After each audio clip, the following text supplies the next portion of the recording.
नमस्कार मैम। नमस्ते। मेरा नाम रितेश रावल है। मैं एक रिसर्च कर रहा हूँ जिसका नाम है व्हाट इज़ इंडिया। इस रिसर्च के लिए हम इंडिया के अलग अलग शहरों में जा रहे हैं और वहाँ पर जाकर लोगों से मिल रहे हैं और जान रहे हैं हमारा देश भारत क्या है। इसलिए आज मैं आपके साथ मीटिंग के लिए आया हूँ, आपसे जानने के लिए हमारा देश क्या है। तो स्टार्ट करें मैम। आपका बहुत बहुत स्वागत है हमारे शहर में। Thank you ma'am. आपने अपने प्रोफेशन को कैसे और कब चूज़ किया? बहुत इंटरेस्टिंग कहानी है। शायद 10-11 साल की उम्र में मुझे ये प्रतीत होता था कि हमारे समाज में इनइक्विटीज़ है। किसी के पास कुछ बहुत अधिक मात्रा में है तो किसी के पास कुछ बहुत कम मात्रा में है। और इसका पहला एहसास हुआ तब जब मैं स्कूल से लौटती थी घर, तो हमारे घर जो मौसी काम करती थी उनकी बेटी मेरे उम्र की थी, तो वो हमेशा मुझे मेरे घर पे अपनी माँ का हाथ बटाते हुए नज़र आती थी। तो मुझे बहुत अचरज होता था कि मैं तो स्कूल से आ रही हूँ, स्कूल से आने के बाद मैं तो पढ़ाई करती हूँ, होमवर्क करती हूँ, तो ये अपना होमवर्क कब करती है। तो मैंने उसको पूछा कि तुम्हारी स्कूल कौन सी है, तो उसने कहा कि उसने स्कूल छोड़ दी है। तो फिर मैंने पूछा क्यों छोड़ दी, तो फिर पता चला कि वो स्कूल की फ़ीस उसके माता पिता अफोर्ड नहीं कर सकते थे। तो ये सारे जो सवाल थे, तो मेरे बड़े भैया को मैंने उनसे पूछा कि ऐसा क्यों है कि मैं पढ़ लिख पा रही हूँ और वो पढ़ लिख नहीं पा रही है। तो फिर उन्होंने मुझे समझाया इकोनॉमिक इनइक्विटीज़ के बारे में, ये सारी चीज़ों के बारे में धीरे धीरे वो ज्ञान होता गया। और फिर मैंने कहा कि इसको दूर करने के लिए मैं क्या कर सकती हूँ। मैं एक ऐसा समाज निर्माण देखना चाहती हूँ कि जो जिसमें सोशल जस्टिस हो, जिसमें सब लोग इक्वल हो, सबको समान मौका मिले, एक जैसा मौका मिले आगे बढ़ने का। तो मेरे भैया ने कहा कि फिर आप गवर्नमेंट सर्विस ज्वाइन कीजिए, आप एडमिनिस्ट्रेशन में जाइए।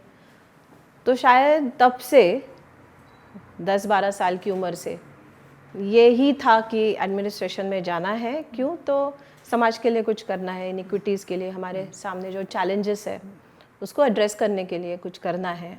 तो इसलिए फिर तब वहाँ से शुरुआत हुई। ऐसा उसी एज में आपको ड्रीम बन गया यहाँ पहुँचने का? ड्रीम यही था कि समाज में कैसे एकता लाई जाए, समाज में जो इश्यूज है, प्रॉब्लम्स है, उनको कैसे कम किया जाए, कैसे एड्रेस किया जाए, और जो सामाजिक विषमता है उसको कैसे दूर किया जाए। आपकी स्कूल लाइफ की कोई मेमोरी मैम? मेमोरीज तो बहुत है। कोई मेमोरी जो एकदम अब भी याद हो? हमारी स्कूल, मैं नागपुर में पली बड़ी हूँ। हाँ जी। तो यहाँ से करीबन 12 घंटे की दूरी पे नागपुर शहर है, सेंट्रल इंडिया का बड़ा शहर है महाराष्ट्र में। तो वहाँ पे बहुत अच्छी शिक्षा मुझे प्राप्त हुई। तो जैसे मैंने कहा कि मेरे जीवन में, मेरे बचपन में मुझे कभी दुख नहीं, I did not experience grief, I did not experience any kind of, मेरे हिसाब से इनइक्विटी कि मेरे साथ कुछ ऐसा हुआ कि मुझे पढ़ने का मौका नहीं मिला या मुझे जो करना है वो करने का मौका नहीं मिला। तो I had a very blessed childhood, ऐसा मैं कह सकती हूँ। अच्छी स्कूल में शिक्षा पाई। एक बात मुझे हमेशा स्कूल के बारे में अच्छी नहीं लगती थी, वो ये है कि हमारे स्कूल में प्लेग्राउंड नहीं था। अच्छा। तो तब भी अचरज लगता था कि इतनी बड़ी स्कूल है लेकिन खेलने के लिए हमारे यहाँ पे प्लेग्राउंड क्यों नहीं है। तो शायद वो था कि पढ़ना है, आगे बढ़ना है तो पढ़ाई के ही माध्यम से आगे बढ़ा जाता है, ऐसा शायद उनका मानना हो सकता है। लेकिन मैं हमेशा उसके विपरीत सोचती थी कि जितना पढ़ना लिखना इम्पोर्टेंट है उतने ही खेलकूद इम्पोर्टेंट है। तो वो मेरी मेमोरी में हमेशा रहेगा कि मेरी स्कूल में प्लेग्राउंड कब नहीं था। चलिए, आप लंच घर से लेके आते थे या कैंटीन में खाते थे? कैंटीन में तो कभी खाने का सवाल ही नहीं। तो लंच आप घर से लेके लंच हमेशा घर, हमारे यहाँ कभी पॉकेट मनी का कंसेप्ट नहीं था, स्कूल में भी नहीं और कॉलेज में भी नहीं। तो वी वर ब्रॉट अप एकदम मिडिल क्लास संस्कार जो होते हैं। हाँ जी, हाँ जी। पैसे की कीमत उस हिसाब से जताई जाती थी कि बचपन से ही वो थी। तो जो माँ के हाथ का खाना बनाया जाता था वही हम टिफिन में ले जाते थे। IAS IPS बनने का बहुत लोगों का ड्रीम होता है, तो उसके लिए वो लोग क्या चैलेंजेस आते हैं, वो अपने ड्रीम को कैसे पूरा कर सकते हैं? मैं पहला तो ये कहती हूँ कि IAS और IPS बनने का ड्रीम नहीं रखना चाहिए। हाँ जी। समाज की उन्नति के लिए काम करना ये ड्रीम हो। और उसका माध्यम IAS IPS बनना ये हो सकता है।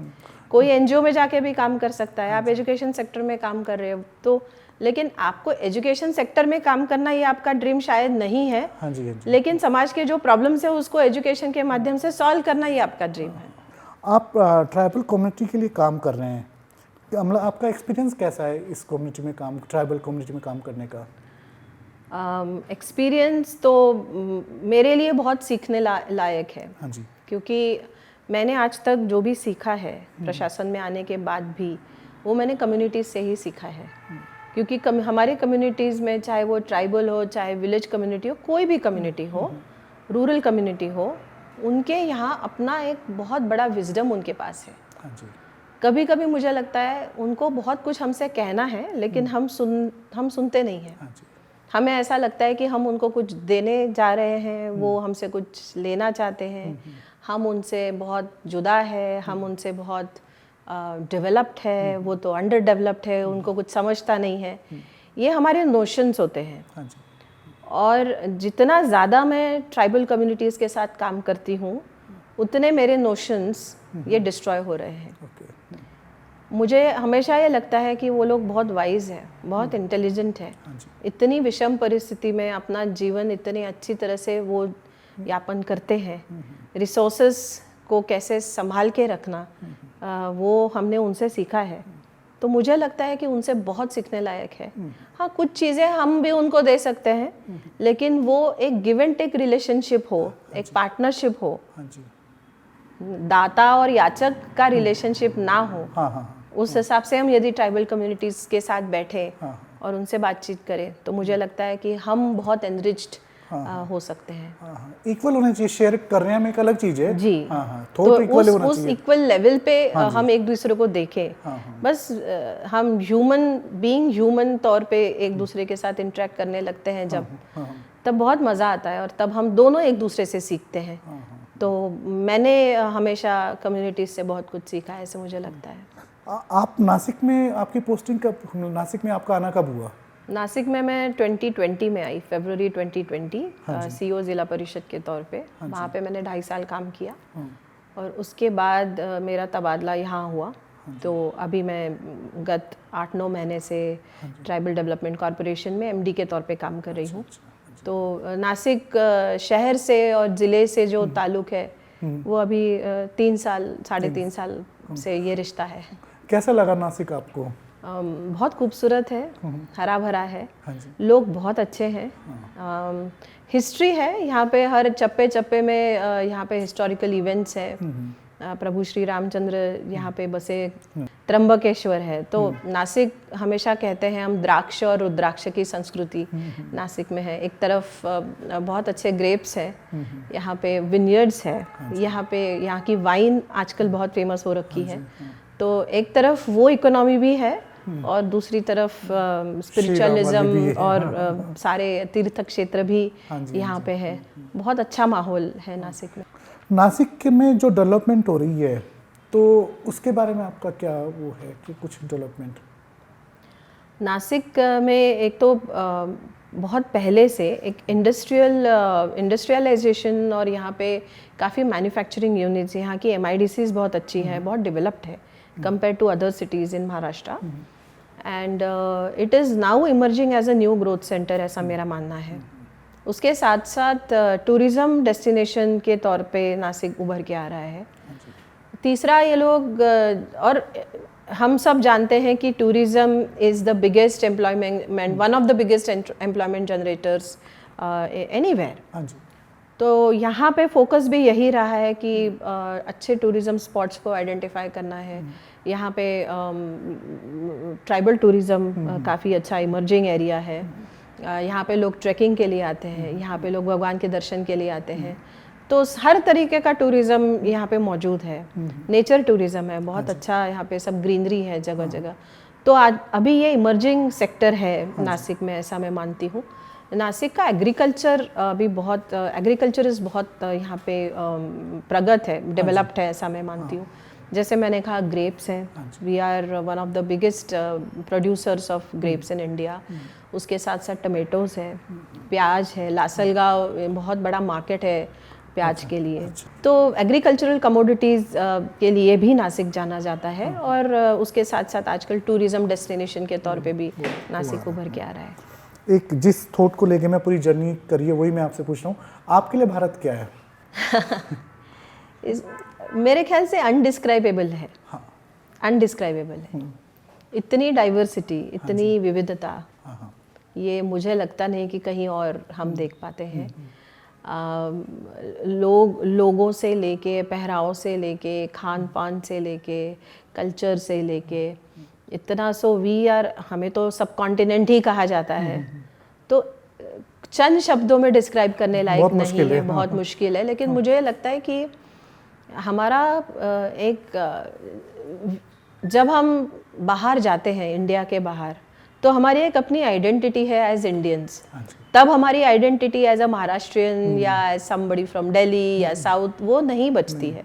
तो मुझे लगता है कि एज एन इंडियन ये हमारी जो आइडेंटिटी है, जब हम बाहर जाते हैं, मैं 1 साल हार्वर्ड यूनिवर्सिटी में पढ़ी हूँ, तो वहाँ जब मैं 1 साल थी तब मैंने मेरे ही देश को बहुत अलग नज़रिए से देखना शुरू किया। जो हम यहाँ रहते हैं तब शायद कभी कभार हमें उतनी वैल्यू नहीं है कि हम कहाँ रह रहे हैं, how blessed we are to be a part of this wonderful nation. तो मेरे लिए वो एक एहसास है, हिंदुस्तानी होने का, भारतीय होने का जो एहसास है, वो मेरे लिए बहुत इम्पोर्टेंट है। और हमारी डाइवर्सिटी और हमारी यूनिटी, ये दोनों मेरे लिए बहुत इम्पोर्टेंट है। इंडिया में अपने देश का सबसे अच्छा आपको क्या लगता है? कुछ अगर एक दो चीज़ में पूछे तो क्या सबसे अच्छा है? लोग। बस अब मतलब जब अपना है तो अपना ही है, अच्छा ही लगना है। मतलब कुछ एक वैसे ही है कि कुछ एरियाज आपको लगते हो जहाँ पर इम्प्रूवमेंट की ज़रूरत है कंट्री में? मुझे ऐसा लगता है कि हम सर्विस सेक्टर में बहुत अच्छा किया है। एग्रीकल्चर सेक्टर में और अच्छा हम लोग प्रोडक्टिविटी एनहांसमेंट के लिए हम कर सकते हैं। हम लोग सस्टेनेबल एग्रीकल्चर की तरफ बढ़ सकते हैं और हम दुनिया को एक उदाहरण पेश कर सकते हैं कि not compromising on the ecology, climate change, हम लोग कैसे एग्रीकल्चर में प्रोग्रेस कर सकते हैं। ये एक एरिया है जिसपे काफ़ी अच्छे हमको एज मिल सकता है। मैन्युफैक्चरिंग सेक्टर जो है उसको भी बहुत आगे स्कोप अभी मिल सकता है। तो मुझे लगता है कि एग्रीकल्चर सेक्टर में productivity enhancement and secondly manufacturing sector को फोकस करना, ये 2 चीज़ें यदि हम अच्छी तरह एज अ कंट्री करें और हर जगह ग्रोथ सेंटर्स हम क्रिएट करें, not disturbing the environment, green businesses या ग्रीन मैन्युफैक्चरिंग, उसको हम अभी से बढ़ावा देने लगे, तो मुझे लगता है कि हमें वो एज मिलेगा इन द वर्ल्ड, क्योंकि हम वहाँ पे अभी थोड़े पीछे हैं। तो हमारे लिए कोर्स करेक्शन करने के लिए टाइम है। वो करके हम I think we can progress कर सकते हैं, बहुत ज़्यादा और बहुत अच्छी तरह हम प्रोग्रेस कर सकते हैं। But nonetheless whatever we have achieved so far, it is miraculous. हम इंडिया के लिए ड्रीम बना रहे हैं, जिसको हमने आ ग्रेट इंडियन ड्रीम बनाया, तो उस ड्रीम के लिए आपके लिए क्या ड्रीम होगा, क्या ड्रीम कंट्री की होगी? बस यही कहूँगी कि सुजलाम सुफलाम शस्य श्यामलाम मातरम वंदे मातरम, बस। बहुत अच्छा मैम, थैंक यू मैम, आपने आज टाइम निकाला और हमारी इस रिसर्च में बहुत इंपॉर्टेंट इनपुट्स दिए हैं, जिससे हमें इस रिसर्च में बहुत हेल्प मिलेगी। थैंक यू, धन्यवाद।